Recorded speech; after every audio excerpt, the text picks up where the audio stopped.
Important 5 mark का question देखेंगे जो कि एनाटॉमी से 2 आता है और माइक्रोबायोलॉजी से 2 आएगा।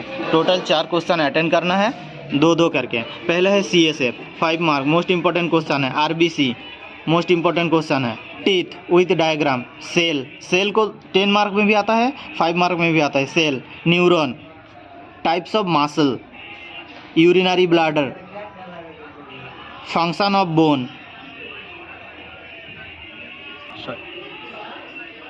Stomach 5 mark, femur 5 mark, hip joint 5 mark, vertebral column 5 mark, pancreas 5 mark, uterus 5 mark. Important है यूट्रस। यूट्रस को पढ़ोगे तो रिप्रोडक्टिव सिस्टम में भी लिख सकती हो, ऐसे 5 मार्क में भी आया तो 5 मार्क में भी लिख सकती हो। मेंस्ट्रुअल साइकिल 10 मार्क में भी था, 5 मार्क में भी। Liver 5 marks. Large and small intestine, ये सब डाइजेस्टिव ट्रैक्ट का डाइजेस्टिव सिस्टम का पार्ट्स है। तो अगर 5 मार्क्स के लिए भी रेडी करोगे तो 10 मार्क में इजीली लिख सकती हो।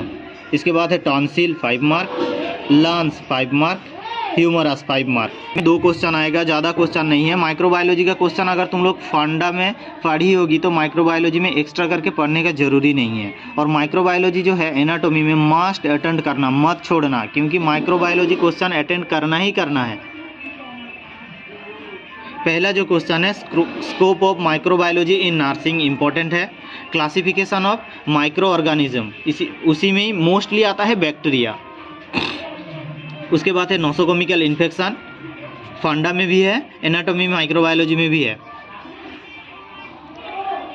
नोसोकोमिकल इन्फेक्शन अगर ना भी आया तो उसी के साथ दे देगा how will prevent the infection, cross infection in the ward. Collection of specimen mostly आता है urine and blood. Immunity passive and active immunity, या तो पैसिव दे देगा या एक्टिव।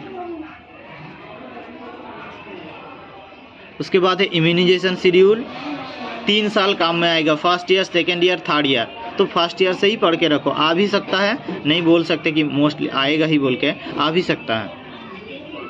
कम्युनिटी में भी है, फंडा में भी है और माइक्रोबायोलॉजी में भी है।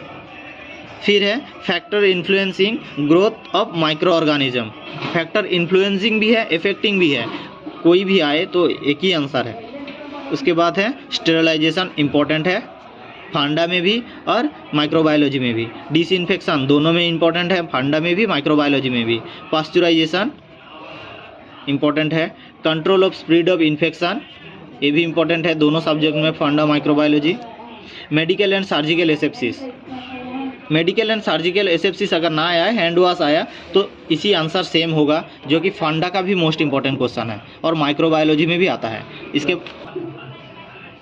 और उसके बाद है बायोसेफ्टी वेस्ट मैनेजमेंट, फंडा में भी इंपॉर्टेंट है, माइक्रोबायोलॉजी में भी इंपॉर्टेंट है।